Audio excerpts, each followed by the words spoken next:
네, 시청자 여러분 안녕하세요. 돈어리 박지입니다. 자, 부동산을 보유하고 계신 분들이다라고 한다면 저희 채널 보면서 어떤 걱정하고 계실지 다들 뭐 마음이 똑같지 않을까 이런 생각이 드는데요. 자, 올해 이 공동주택 공시가격이 발표된 이후에 가장 먼저 떠올리신 게 이 보유세가 아닐까 하는 생각이 듭니다. 강남 3구와 한강벨트 같은 경우에는요, 이 공시가격 상승률이 상당할 것으로 예상이 되면서 보유세에는 어떤 영향이 있을까? 많은 분들이 궁금해하고 계실 것 같은데요. 자, 이게 실제 보유세에는 과연 얼마나 반영이 될 것인지, 그리고 어떤 분들이 영향을 더 많이 받게 되는지 살펴보고요. 절세 전략까지 함께 살펴보는 시간 오늘 마련해 봤습니다. 자, 제네시스 방님 모셨습니다. 어서 오세요. 네, 반갑습니다. 네, 반갑습니다. 안녕하세요. 네, 우리 시청자분들에게 인사 한마디 부탁드릴게요. 네, 안녕하세요. 부동산 세금 콘텐츠 크리에이터로 활동하고 있는 제네시스 박입니다. 반갑습니다. 네, 반갑습니다. 많은 분들이 기다리셨을 것 같아요. 오늘 이 시간을. 네, 고맙습니다. 오늘 좀 네. 시원하게 고민 해결해 주시기를 저희가 부탁드리면서 일단 서울 공시가격 네. 18.67%가 상승했다라고 나왔습니다. 네. 이게 얼마나 높다라고 봐야 되나요? 역대 세 번째. 세 번째로. 네, 그러니까 이제 공시가격 측정 한 날짜로 보면은 역대 네. 한 세 번째라고 보시면 될 것 같고요. 이게 18.67%이기 때문에 이게 평균이에요, 평균. 네. 그럼 이제 우리가 이제 평균이라는 개념이라는 거는 다 더해가지고 나누는 거잖아요. 그래서 뭐 우리 반에 예를 들어서 뭐 수학 평균 점수가 뭐 50점이다. 네. 그러면 어떤 애가 있죠? 100점짜리가 있죠. 네. 그리고 이제 한 20점 맞은 애도 있어요. 네. 자, 무슨 말이냐면 18.67이니까 평균이 이렇기 때문에 평균보다 훨씬 더 높은 29%가 있습니다. 성동구입니다. 성동구. 그러면 성동구 내에 29% 평균이기 때문에 또 높은 녀석이 있겠죠. 그래서 좀 많이 올랐다 싶으면은 공시가격이 작년 대비 한 40%. 뭐 이렇게 오릅니다. 그래서 역대 세 번째고 굉장히 좀 높은 수치다 이렇게 좀 보시면 될 것 같습니다. 네. 그러면은 이제 구별로도 뭔가 네네. 아파트별로 이제 많이 상승한 곳이 있고 별로 얼마 네네네. 상승하지 않은 곳이 있기 때문에 이런 차이가 이제 나타나는 것 같은데, 그렇다면 서울의 아파트 한 채를 기준으로 평균을 내서 네. 봤을 때 네. 작년 대비 올해 세금이 평균 어느 정도 늘어난다고 봐야 될까요? 한 1.5배. 1.5배. 1.5배 이렇게 생각하시면 되는데 네. 아까 성동구가 가장 높은 29%라고 했었잖아요. 네. 뭐 노원이라든지 좀 강북 쪽은 한 2%, 3% 정도예요. 그러니까 그런 부분들은 좀 약간 더 적게 오르는데 네. 뭐 약간 좀 대표 단지라고 할 수 있는 마레프. 약간 좀 그래도 좀 비싸죠. 네. 마레프 같은 경우에 전용 84 같은 경우에 작년 한 250만 원 정도? 그런데 올해 한 450만 원 정도 되는 것 같아요. 그래서 보통 공시 가격이 한 30% 정도 오르면은 보유세는 거의 한 50%, 한 1.5배 정도 오른다라고 보시면 되는데, 예를 들어서 뭐 10억 이하라든지 그런 곳들은 네. 뭐 그렇게까지 아주 막 많이 올랐다고는 좀 뭐 염려 안 하셔도 될 것 10억 같은데. 이하의 네네네. 아파트라면 네. 보통 한 15억에서 20억대. 네. 그리고 이제 우리가 잘 알고 있는 뭐 흔히 말하는 강남권, 반포, 서초, 압구정 이런 거 있잖아요. 네. 이런 곳들은 절대 금액도 큽니다. 예를 들어서 뭐 1,800만 원 정도 나왔던 신현대 구차. 네. 평수가 좀 커요. 네. 근데 거의 한 2,800만 원 정도. 거의 한 3,000만 원 가까이 나오고요. 근데 그런 원벨, 곳은 네네네. 집이 한 채당 얼마 정도인 거예요, 그러면? 보통 한 50억, 60억이 넘죠. 5, 60억. 그러니까 이제 집값으로 비율로 따지면은 뭐 이렇게 좀 상대적으로 좀 적게 느껴질 수도 집값을 듣고 나니까 근데 이게 또 있는데 그 집값은 바로 내가 현금으로 이렇게 그럼요. 바로 되는 게 아니기 때문에 굉장히 네. 중요한 걸 짚어주셨어요. 네. 우리나라 이제 보유세 같은 경우에는 어떤 문제가 있냐면은 네. 집값하고 연동이 돼요. 그러니까 예를 들어서 내가 처음에 샀을 때 10억짜리 집이었어요. 근데 갑자기 얘가 슬슬 오르더니 한 10년 지나니까 2배가 됐단 말이에요. 20억이 됐단 말이에요. 그동안 나는 실거주 집이니까 이 집을 안 팔았거든요. 그런데 보유세는 처음 취득한 10억이 아니고 20억으로 내려요. 그러니까 어떤 느낌이 드냐면 계속 내가 이거를 처음 10억짜리로 내가 생각을 해서 이렇게 샀고, 나는 뭐 이게 다른 데 투기한 것도 아니고 실거주를 계속 하고 있는데 집값이 오르니까 보유세도 계속 오르는, 그러면 이제 특히 이제 은퇴 시점을 앞두고 있다거나 그런 분들 입장에서는 좀 많이 부담이 되겠죠. 네, 네. 그렇습니다. 그리고 이게 사실 뭐 그래서 돈이 부담돼서 막 집을 판다 이렇게 얘기를 하기도 하지만 네네. 지금 이 세금 구조상 또 네. 내가 뭐 50억 집을 가지고 있다가 50억 집을 팔았을 때 네. 똑같은 50억 집으로 갈 수 없는 못 사요. 구조잖아요. 못 사요. 네. 네. 그렇기 때문에 조금 딜레마에 빠지게 되는 게 아닌가 네, 이런 맞습니다. 부분도 있어요. 근데 또 한쪽에서는 뭐 아무 노력 없이 집값이 그렇게 많이 올랐으니까 그 정도 네네네. 세금은 또 낼 수 있는 거 아니야? 이렇게 바라보는 분들도 있고 네네. 여러 가지 시각이 존재하고 있는 것 같은데 그렇다면은 뭐 재산세라든지 종합부동산세라든지 뭐 이런 것들이 고가주택 보유하고 하고 네. 계신 사람들 중심으로 일제히 큰 폭으로 지금 상승을 하고 있는 상황인 거죠. 네, 그래서 가장 지금 조심해야 되는 분들은 고가 주택을 갖고 있으면서 다주택이신 분들, 이분들이 이제 가장 좀 리스크가 크고요. 네. 그 다음은 고가 주택. 제가 봤을 때는 개인적인 생각인데 고가 주택 보유세가 올해뿐만 아니라 내년 이후에도 좀 더 많이 오를 가능성이 높고요. 왜 그러냐면 지금 오르는 녀석들만 계속 오르고 있거든요. 그리고 그 다음으로 조심해야 되는 분들이 다주택이신 분들, 구체적으로는 3주택 이상이면서 종부세 과표가 12억이 넘는 경우. 그럼 이제 종부세 과표가 12억이면은 대략 시세가 한 40억 정도. 그래서 예를 들어서 내가 서울에 두 채, 뭐 부산 하나 있는데 그 세 개를 다 더하니까 한 40억 정도가 된다. 그러면 올해 종부세도 중과라고 해서 양도세만 중과가 있는 게 아니거든요.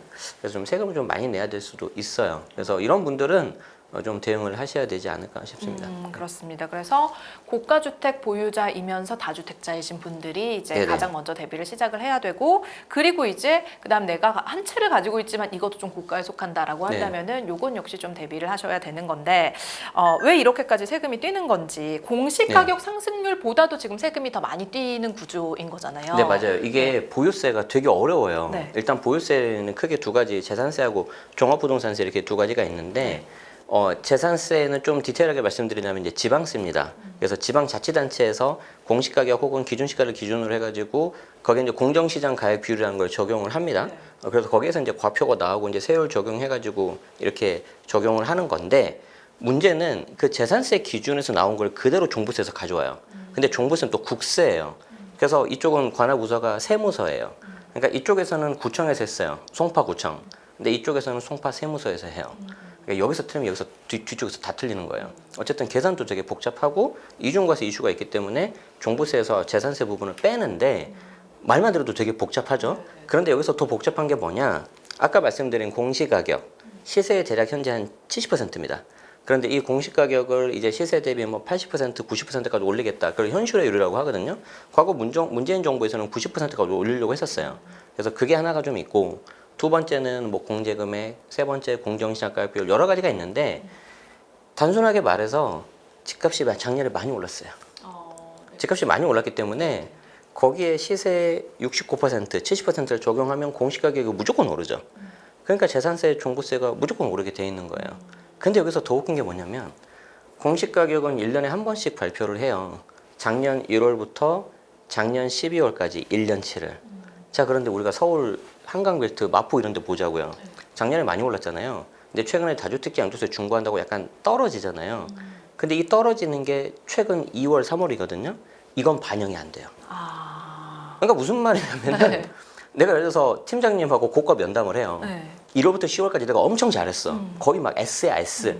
근데 11월 딱 한 달 내가 실수했어요. 네. 근데 이제 후광 효과라고 아시죠? 팀장님은 11월 한 달 그것만 기억하는 거죠. 너 잘못했잖아. 딱 이렇게 돼버리는 거예요. 네. 그러니까 25년 1월부터 12월까지 오른 것만 반영시켜버리는 거예요. 최근에 떨어졌는데. 이게 공시가격 가장 큰 문제예요. 그러니까 조금 소유자 입장에서 억울할 수 있는 그런 상황. 억울하죠. 그리고 이제 그러면 올해 5월, 2월달, 3월달에 내려갔으니까 내년에 좀 내려가겠네요. 기억하겠습니까? 올해 고가 다 끝나는데. 그냥 넘어갈 가능성이 매우 높아요. 제가 봤을 때. 그래서 그래서 공시가격이 시세랑 이렇게 싱크를 못 맞추는 거예요. 그럼 공시가격이라는 거는 불규칙하게 이렇게 뭔가 불규칙하기보다는 네네. 매년 1년에 한 번씩 내는 거는 아주 네네. 규칙적으로 나가는데 네. 이게 실시간 반영을 못 하잖아요. 우리가 집값이라는 거는 올랐다가 떨어졌다가 막 이렇게 시세라는 게 매달 책정을 하는 게 아니다 그쵸. 보니까 주식만큼은 아니더라도 네네네. 그래도 뭔가 흐름이 있잖아요. 근데 공시가격은 1년에 딱 한 번 발표하고 그걸 가지고 보유세를 전체를 매기기 때문에 네. 시세랑 너무 붙이면 안 돼요. 우리 집이 10억인데 갑자기 언제 11억 됐다가 9억 됐다가 막 왔다 갔다 할 수가 있잖아요. 근데 이거를 1년에 딱 한 번 발표하는 공시가격을 현실화율을 예를 들어서 95%, 100%에 맞춰가지고 우리 집이 10억이면 공시가격도 9억, 9억 5천이야. 근데 갑자기 뭐 세계 경제 위기가 왔어요. 아니면 중동 전쟁이 장기화됐어요. 그래서 우리 집이 8억으로 떨어졌어요. 그래도 보유세는 9억 5천 기준으로 내라는 거예요. 말이 안 되잖아요. 맞죠? 그래서 그렇기 때문에 보통은 이걸 시세에 한 대략 70%를 맞추고 이렇게 버퍼 여유를 둡니다.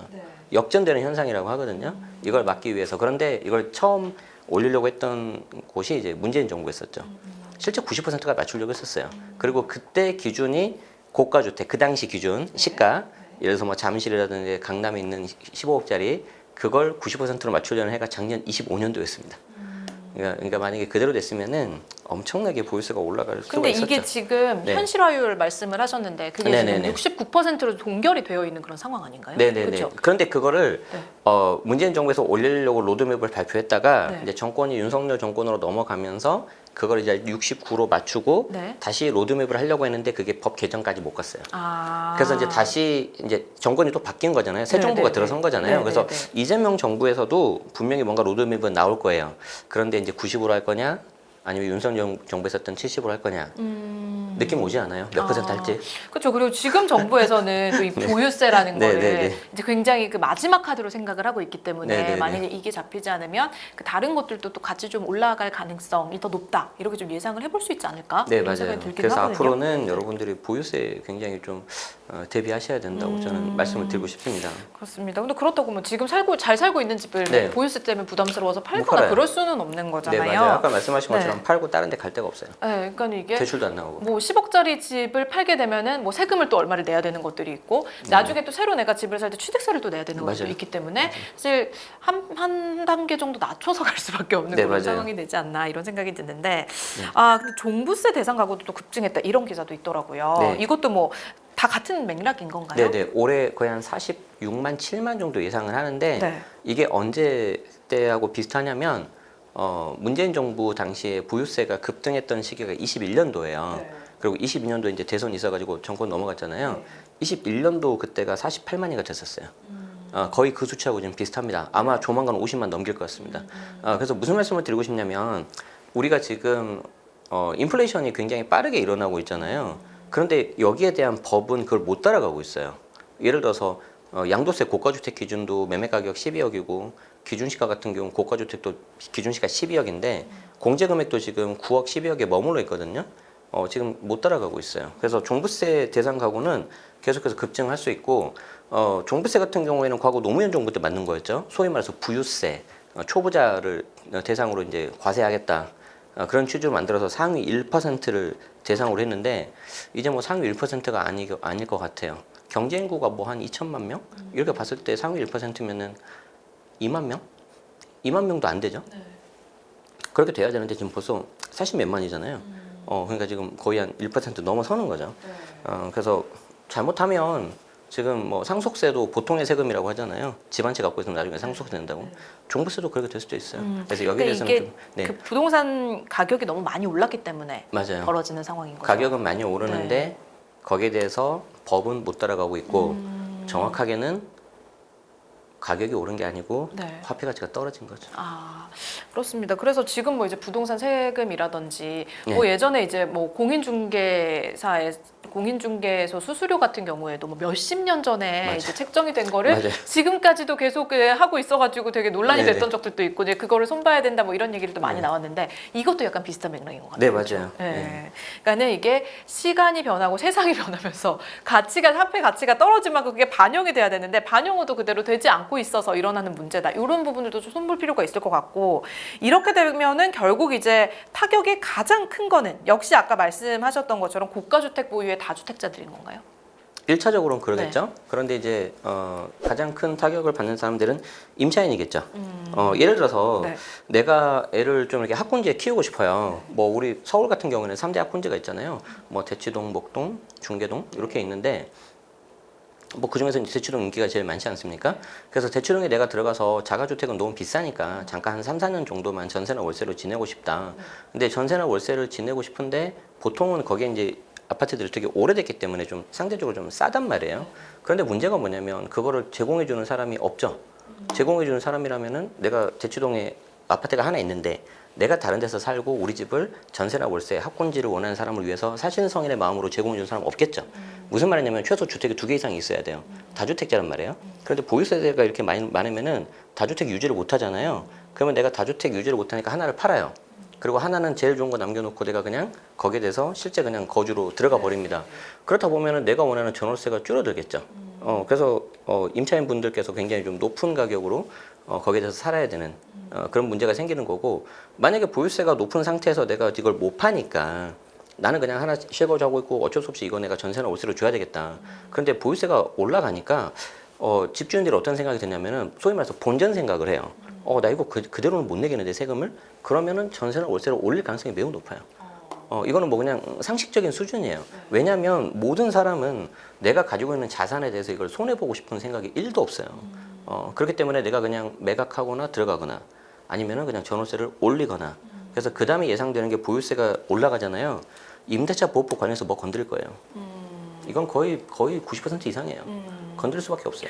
그렇습니다. 근데 이제 뭔가 이제 그런 다주택자들을 사실 어떻게 보면은 네네네. 노리고 만들어낸 법안, 세제 개편 뭐 이렇게 저는 생각도 드는데 네네네. 그 이유가 뭐냐면 정부에서도 네네. 이건 인정을 하는 것 같아요. 네네. 그 이유가 뭐냐면 다주택자들이 가지고 있는 또 이제 법인들도 뭐 주택을 네네네. 어마어마하게 갖고 있다 뭐 이런 얘기를 하면서 네. 그 사람들이 몇천 채, 뭐 몇백 채씩 갖고 있는 그런 집을 시중에 내놓다 보면은 물량이 많아지면서 네네네. 부동산 가격의 전체적인 하락이 올 것이다. 이렇게 네네. 설명을 하더라고요. 네네. 이거는 어떻게 생각하세요? 그것도 일부 맞는 것 같아요. 그런데 조금 더 약간 시계열상으로 생각할 필요가 있어요. 무슨 말이냐면은 지금 시점 딱 예를 들어서 지금 26년 4월이잖아요. 네. 26년 4월 하나만 보시면 안 돼요. 무슨 말이냐면 이걸 시계열로 봐야 돼요. 26년, 27년, 28년 봐야 돼요. 무슨 말이냐면 매년 신규 수요가 발생합니다. 매년 신규 수요가 얼마 발생하냐? 서울 같은 경우에는 거의 한 4만 6천 정도예요.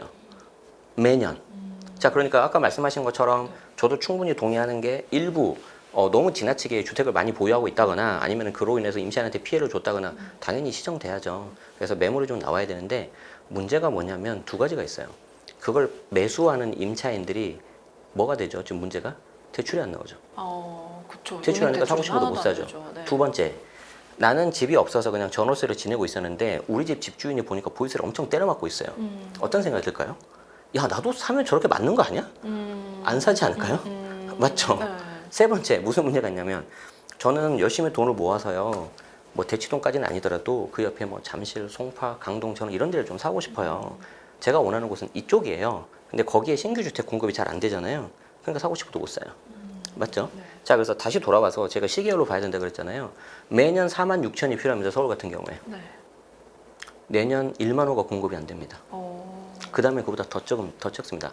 그러면 이제 지금 정부 고위 관계자분 중에서 일부가 이런 말씀을 하세요. 매매로 내놔서 여기에 대한 임차 수요가 매매로 가니까 전월세 수요가 사라지니까 임대차 시장이 올라가는 거는 사라지지 않냐? 그럴싸하죠. 그거는 지금만 봐서 보면 그래요. 내년 또 생긴다니까요. 그럼 왜 또 생기냐? 3인 식구가 있으면 집이 한 채만 있으면 됩니다. 맞죠? 근데 뭐 아들이나 딸이나 자식이 나중에 독립을 하겠죠. 집이 필요하죠. 두 개 필요하죠. 네. 그리고 이제 우스갯소리로 두 부부가 이혼할 수도 있어요. 맞죠? 또 집이 또 필요해요. 이런 식으로 계속해서 수요가 생겨요. 자, 그러면은 27년에 예를 들어서 뭐 내가 만약에 결혼을 예정하고 있다. 그럼 내가 집이 필요하잖아요. 그러면 이제 신규로 이 주택 시장에 들어오는 사람 중에서 가장 젊은 분들이 아마 신혼부부일 거예요. 그 신혼부부들 입장에서는 내가 좀 저렴하면서 좀 입지가 좋은 전월세를 가고 싶은데 그런 것도 없을 거고 매매로 하자니 대출도 안 나오고 그나마 되는 대출 6억도 줄어든다는 소문도 들리고 마음이 불안할까 안 불안할까? 불안하죠. 불안하죠. 근데 둘 중에 하나예요. 불안하니까 빨리 사거나 아니면 아예 그냥 포기해버리거나 안타깝죠 되게. 네. 예, 그래서 저는 그냥 빨리 하라고 해요. 예를 들어서 좋아하시는 뭐 백 같은 거 있지 않으세요? 네. 브랜드? 뭐 예를 들어 어떤 뭐 에르메스다. 근데 예를 들어서 뭐 그냥 예를 드는 거예요. 앞으로 모든 대한민국에 에르메스 수출 안 하겠다. 그 만드는 곳에서. 오늘 사야죠. 그럼 오늘 사야죠. 지금 촬영이 문제가 아니죠. 백화점 네. 오픈을 해야 되고 안 되면 당근 가야죠 지금. 네. 그런 거예요 지금. 저는 약간 그래서 그 불안 심리가 지금 훨씬 커지고 있다. 안타깝게도. 네. 그래서 지금 1차적으로 보면 다주택자 고가주택 갖고 있는 분들이 보유세를 많이 내고요. 문제가 이제 그 다음은 임차인 쪽으로 가기 때문에 좀 안타까운 상황이다 이렇게 말씀드리고 싶습니다. 그렇습니다. 그래서 지금 근데 사실 부동산 시장이 한쪽에서는 이렇게 불안 심리가 커지고 네네. 있는 반면에 또 보유를 네. 하고 있는 네네네. 입장에서는 이 세금 내가 얼마 내지 매일매일 걱정하다가 아. 매도를 하려고 하는데 그 매도마저도 잘 되지 않는다. 네, 맞아요. 뭐 이런 얘기도 들려오고 있습니다. 보유세 부담이 계속해서 커지고 있는 상황이에요. 그런 상황에서 다주택자 같은 경우에는 시간이 좀 지날수록 내가 더 늦게 이걸 정리할수록 더 불리해지고 더 많은 세금을 물게 되지 않을까 불안함이 굉장히 커질 것 같은데 어떻게 보시나요? 네, 큰 틀에서는 좀 불리해질 것 같아요. 네. 다주택자 같은 경우에는 특히 중저가 주택은 그래도 괜찮아요. 그런데 중저가 주택 갖고 있는 상태에서는 일단 내가 2주택 이하로 줄이는 게 좋다. 네. 근데 여기서 재밌는 게 있어요. 부유세 같은 경우에는 인별과세입니다. 그러니까 무슨 말이냐면 예를 들어서 남편이 한 채를 가지고 있고 아내가 한 채를 가지고 있으면은 양도세라든지 취득세는 세대 기준으로 보기 때문에 2주택이에요. 근데 보유세는 일단 남편 하나, 그걸로 끝. 아내 하나, 그걸로 끝.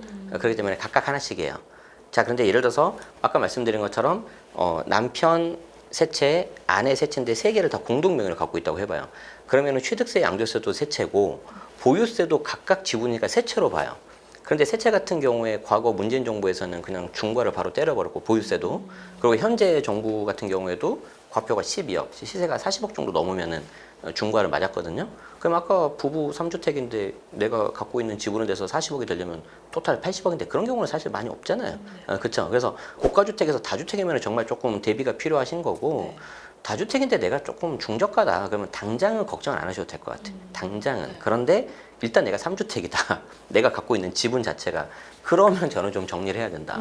어떻게 될지 모르니까. 네. 과거 3주택 그리고 조정 2주택도 중과 넣었습니다. 네.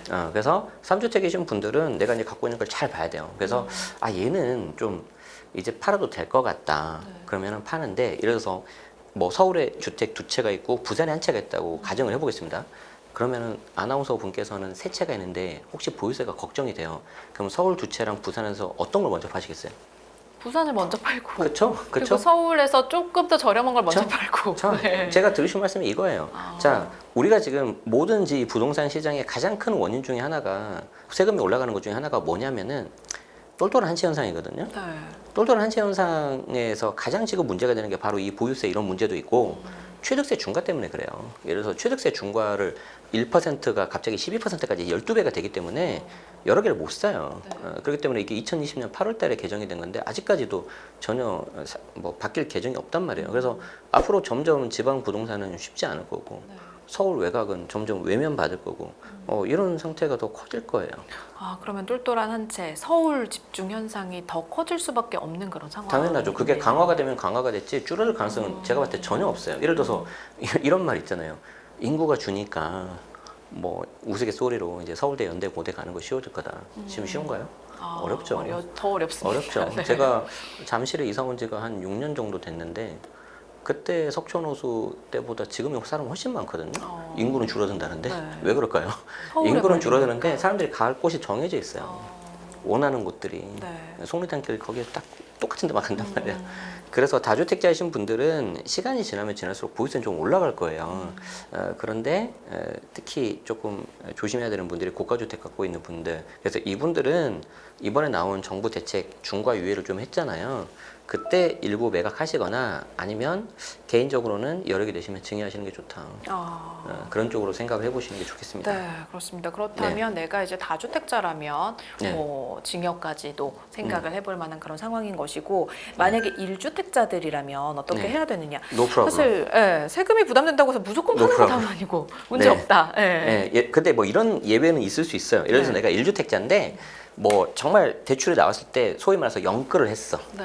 아니면 뭐 세를 끼고 사뒀어요. 지금은 세 끼고 사는 게 안 되는데 네. 그러다가 갑자기 뭐 세입자가 나가요. 네. 근데 내가 이걸 돈을 못 돌려줘요. 그럼 어쩔 수 없잖아요. 그런 경우는 어쩔 수 없이 뭐 부득이한 경우에 팔아야 되는 경우도 있는데 네. 사실 얼마나 되겠어요 그런 경우가 많이 없겠죠. 그래서 그 일부를 가지고 뭐 집값이 막 폭락할 거고 내려갈 거다 저는 그건 좀 아닌 것 같아요. 자 현실적으로 보자는 거죠. 1주택자 중에서 그렇게 무리한 분들도 물론 있겠지만 저는 한 10% 20% 미만이라고 생각을 하고 대부분의 1주택자이신 분들 같은 경우에는 그냥 세금 내시고 가만히 있는 게 낫습니다. 아예 좀 제가 세게 말씀드리는 거예요. 왜 그러냐면 이런 경우가 있어요.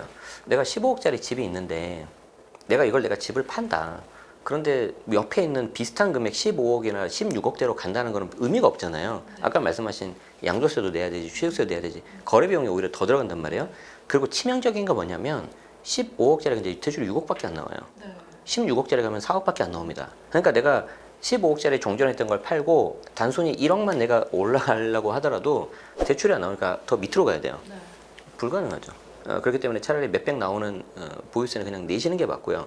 만약에 내가 1주택자인데 한 50억짜리 아주 초고가 주택이라서 보유세가 한 1천만 원, 2천만 원이 나온다. 그런 경우에는 어쩔 수 없어요. 그냥 내야 돼. 그것도. 내면서 일단은 버티면서 사는 방법밖에 없다. 왜냐면 더 좋은 집으로 갈 수가 없는 상황이기 왜 그러냐면 때문에. 이게 네. 집이라는 거는 물론 이제 일부 어떤 투기적으로 좀 악용되는 경우도 있고 어떤 자산 가치 투자 관점에서 접근하는 것도 있지만 제일 네. 중요한 거는 실거주잖아요. 내가 밑에서 실거주하면서 사는 그런 거잖아요. 저도 네. 14년도에 제가 집을 샀단 말이에요. 네. 14년도에 집을 샀을 때 뭘 생각했냐면 대출이 얼마 나오냐, 내가 원래금 갚을 수 있냐, 내가 우리 3명 가족이 잘 살 수 있냐, 저는 이거밖에 생각 안 했어요. 집값이 오르고 내리고 일도 신경 안 썼단 말이에요. 그래서 1주택자는 대부분 실거주자이기 때문에 그렇게 보시면 되는데 문제가 뭐냐면 비거주 1주택에 대해서 규제를 한다고 해요 지금. 근데 일단 결론부터 말씀드리면 너무 염려하지 마셔라. 분명히 예외가 나온다. 직장, 자녀 교육, 부모 봉양, 아니면 뭐 병 질환 분명히 예외가 나옵니다. 그렇기 때문에 너무 염려하지 마시고 괜히 나 살고 있는데 잘 살고 있는데 거기 들어가 가지고 또 막 복잡하게 하지 마시고 일단 네. 기다리세요. 비거주 1주택이라고 하면 아까 말씀하신 뭐 갭 투자를 한 상황이라든지 네. 이런 게 이제 좀 타격을 받을 것이다 그 말씀이신 거죠? 네네네. 네. 나는 집이 있는데 내 네. 집에서 안 살고 나는 다른 데 임차로 살고 다른 데 내 내가 집은 살면 전세 주고. 네네. 그런 상황들. 그런 분들은 그러면 조금 네. 이제 어떻게 매도를 생각을 하셔야 되는 건가요? 그래서 이제 그런 분들을 압박을 하기 위해서 네. 예전에는 내 집을 세를 주고 네. 나는 전세로 갔을 때 전세 대출이 나왔어요. 근데 이 전세 대출을 이제 연장을 안 해주겠대요. 그럼 이제 내가 연장을 못 하니까 내가 전세를 못 살겠죠. 현금으로 되는 네, 게 네, 아니면 그럼 할 수 있는 방법이 내가 이거를 그냥 대출 제하고 남은 돈을 받고 그 돈을 가지고 지금 살고 있는 집에 임차인분한테 보증금 내줘야 되죠. 그렇게 해서 내가 집에 들어가겠죠. 네. 자, 이거는 아주 해피한 케이스입니다. 자, 그렇게 되면은 일단 나는 들어갈 집이 있죠. 그럼 여기는 세입자 어디로 가야 돼요? 뭐 어디론가 가야죠. 자, 근데 어디론가 가야 되는데 네네네. 주변에 다 올랐겠죠. 아, 예, 그렇죠. 갈 데가 없겠죠. 이제 밀려나가겠죠. 그래서 제가 말씀드렸잖아요. 일부에서 보유세를 올리면 임대차 보호법 관련된 건 분명 나올 거라고. 자, 근데 이건 해피한 케이스. 자, 이제 정부가 대출을 막았어요. 나는 이제 돈 받았는데 뭐 손해 주는 거 2억밖에 안 돼. 근데 여기는 보증금 5억 돌려줘야 돼. 나 돈이 없어. 그럼 안 되잖아요. 또 전세 사기 문제도 생기니까. 그럼 집 팔아야죠. 그러니까 지금 정부의 전략은 네. 마른 행주 짜기 전략이에요. 어떻게 해서든지 쥐어짜서 이런 매물 좀 나오게 해서 그럼 이 사람이 15억에 팔고 싶은데 실수하면 안 되잖아요. 네. 그렇기 때문에 뭐 14억, 13억에 잘하면 던질 수도 있겠죠. 그러면 점이 밑으로 찍히겠죠. 네. 그걸 보고 싶은 거예요. 이런 정책이 계속 나올 거예요. 그러니까 이런 정책이 또 하나 둘 쌓이고 네, 세금 맞아요. 부담이 늘어나고 맞아요. 이렇게 되면은 네. 이게 뭔가 티끌모아 태산이라고 이렇게 하다 네, 네, 보면은 네. 뭐 집값이 떨어질 수도 있지 않을까 이렇게 생각하시는 분들도 있을 것 같은데 네. 그럼 집값이 그런 것들이 쌓여서 네. 실제로 좀 조정받는 구간이 올 수도 있다고 보세요? 올 수는 있어요. 그런데 이것도 뭉뚱그려서 보면 안 돼. 항상 이게 부동산은 지역과 가격을 세분화해야 돼. 왜 그러냐면 내가 광주에 있든 서울에 있든 부산에 있든 내가 핸드폰만 있으면 삼성전자, 하이닉스 주식을 언제 어디나 사잖아요. 근데 이거는 부동산이잖아요. 네. 갖고 올 수가 없단 말이에요. 그래서 어떻게 보셔야 되냐면은 자, 집값이 떨어질 수 있는데 지금 현재 15억 이하짜리 매매가 있죠. 이쪽은 그냥 불장이에요. 그러니까 매도자가 우선순위에 있어요. 네. 살려면 사고 말려면 아, 말아라. 내놓으면 그냥 바로 나가요. 바로 나가는 건 아닌데 물론 이제 그것도 딱 또 달라요. 네, 네. 15억 이하라고 다 인기 있는 건 아니고 네. 예를 들어서 내가 집을 보러 간다. 그러면 지금 주택 시장에서 메인은 30대거든요. 네. 30대가 40대를 앞섰어요 작년에. 자, 그러면 지금 현재 30대 분들은 어떻게 집을 골라서 가냐? 네. 예전 저희하고 완전 달라요. 예를 들어서 내가 강동을 간다. 그러면 이분들은 강동의 주요 단지를 찍고 갑니다. 그러니까 가서 막 2만 보, 3만 보로 걷고 막 임장해가지고 저평가하고 이런 거 없어요. 그냥 요즘에 워낙 SNS나 이런 게 발달되고 AI 같은 게 잘 돼 있으니까 강동 대장장기에 딱 3개, 5개를 찍어요. 그리고 자기 예산을 딱 봐요. 거기만 가요. 자, 그렇기 때문에 지금 인기 있는 녀석들은 더 가고 그나마 상대적으로 대출 나오니까 15억 이하가 지금 그렇게 불장인 경우고 집값이 너무 높은 곳들에는 매수자가 받아줄 사람이 없는 구간도 있잖아요. 그래서 아까 말씀하신 것처럼 일부 지금 낮게 좀 찍히는 경우가 있어요. 네. 그런데 막상 거기도 가서 보면은 지금은 좀 많이 소화된 것 같아요. 3월 때는 좀 많이 찍히고 밑으로 찍혔고. 그러면은 지금 네네네. 상황에서 좀 무주택자 분들 같은 경우에는 기회를 어떻게 잡을 수도 있는 걸까요? 당연히 기회되죠. 당연히 기회되죠. 무주택자 같은 경우는 제가 이거는 올 초부터 계속 말씀드렸는데 절대 지역을 넓히지 말라고 해요. 아예 딱 선택과 집중해서 들어가라. 아, 내가 원하는 지역을. 네네네. 네. 예를 들어서 예전 같은 경우는 전국, 뭐 사실 저 같은 경우는 전국을 다 보고 있단 말이에요. 근데 지금 저도 전국 안 봐요. 지방 다 없앴어요. 아까 같은 이유로. 네. 그래서 없고요. 서울 같은 경우에도 25개 구가 있잖아요. 근데 뭐 사실 엄청 넓단 말이에요. 그래서 그걸 다 볼 수도 없고, 예를 들어서 내가 동쪽에 있다. 동쪽에 있으면은 정해져 있어요. 내가 갈 수 있는 곳들이. 그 갈 수 있는 곳에 구에 딱 인기 있는 단지들이 있어요. 거기만 보고 들어갑니다. 그래서 거기만 보고 부동산에 얘기를 해서 내가 원하는 조건 얘기하는 거죠. 요 평수에, 요 가격에, 요 정도면 제가 바로 계약하겠다. 그렇게 해서 하기 때문에 무주택자들 같은 경우에는 특히 올해 2월, 3월 달에 좀 금매가 좀 나왔었어요. 그래서 그때 좀 잡으신 분들이 계시고, 4월 지금 같은 경우에는 정부에서도 계속 이렇게 대책을 내서 매물을 나오기는 하고 있는데 거의 8, 90%는 다 이제 소화된 것 같아요. 제가 봤을 때. 아, 나올 수 있는 매물의 8, 90%는 다 나왔다. 왜냐하면 네. 이제 이건 좀 다른 이야기인데, 네. 이제 정책이라는 게 신뢰성이 있어야 되잖아요. 네. 예측 가능해야 되잖아요. 네. 그래서 이게 정말 마지막이다 했는데 지금 한 번 더 나와 버렸잖아요. 네. 그러니까 이게 마지막으로 생각해서 사람들이 잘못하면 내가 세금을 많이 내니까 낮춰서 팔았단 말이에요. 근데 갑자기 대책이 또 나왔잖아요. 네. 그럼 사람들이 물론 여기서 일부 매물이 나오겠지만 어떤 생각이 또 들 것 같아요? 또 나오겠네. 또 나오겠네, 정책. 잘하면. 네. 맞죠? 네. 그래서 저는 예상하는 게 몇 가지 있어요. 분명히 그거 나올 거예요.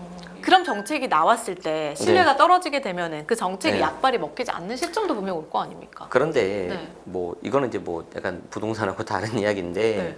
지금 현재 정책을 내리시는 분들 입장에서는 그로 인한 마이너스보다는 어찌됐든지 간에 계속 매물을 좀 내야지 거래도 좀 되고, 어찌됐든 가격이 혹 이제 실거래가 찍히는 거를 좀 원하시는 것 같아요. 제 생각에는. 뭐 제가 어떻게 감히 함부로 뭐 평가는 못 하겠지만, 네. 그만큼 지금 집값 이렇게 오르는 그게 굉장히 좀 안 좋은 시장이에요.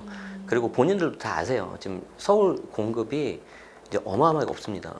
그래서 아마 올해 하반기 되면은 특히 임대차 시장이 굉장히 좀 불안할 것 같아요. 아, 임대차 시장의 가격이 네. 더 올라갈 것이다. 진짜 아마 못 볼 가격 볼 거야 아마. 어... 왜 그게 어디까지 갔냐면, 네. 예를 들어서 SNS에서 가장 빠른 그 순서 아세요? 아니요. 제일 빠른 게 X예요.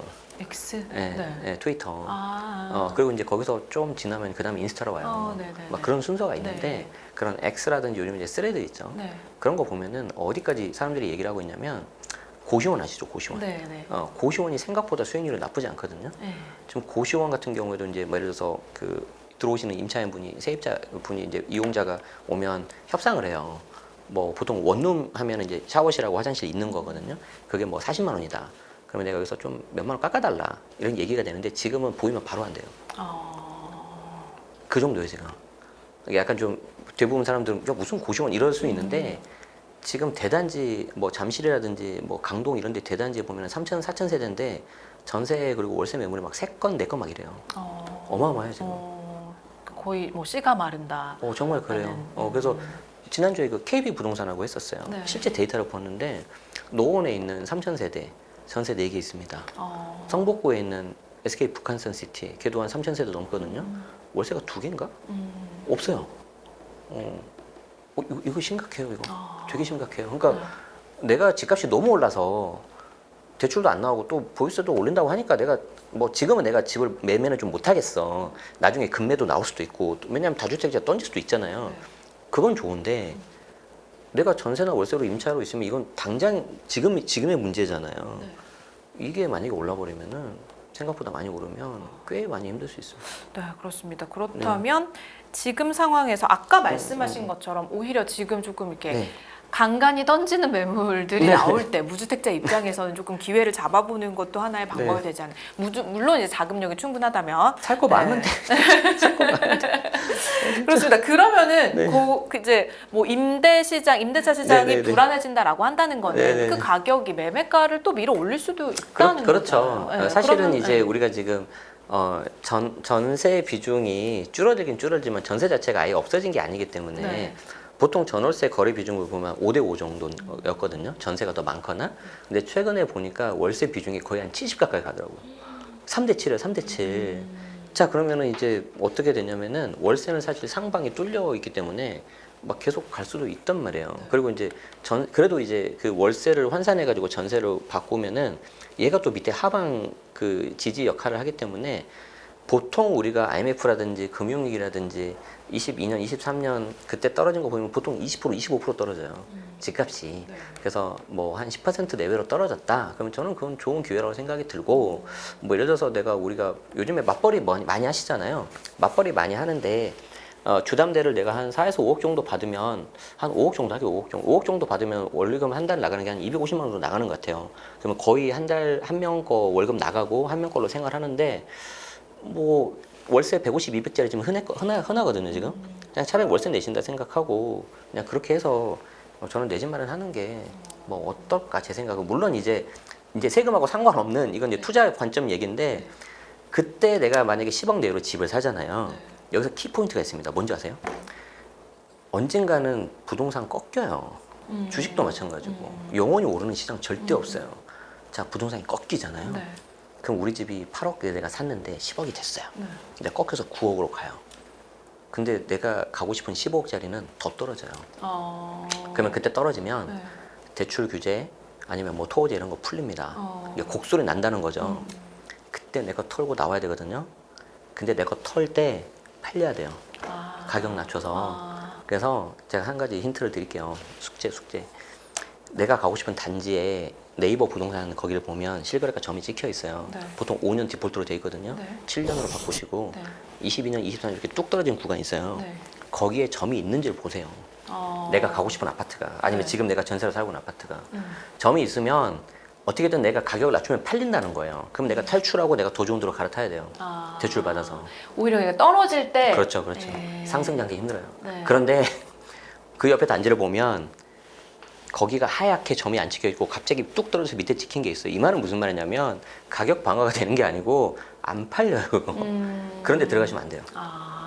그래서 지금 실거주자 하시는 30대 분들이 아까 말했잖아요. 찍고 간다고. 근데 현실적으로 자금이 부족하면은 찍고 가는데 부동산 말고 옆으로 가는 경우가 있어요.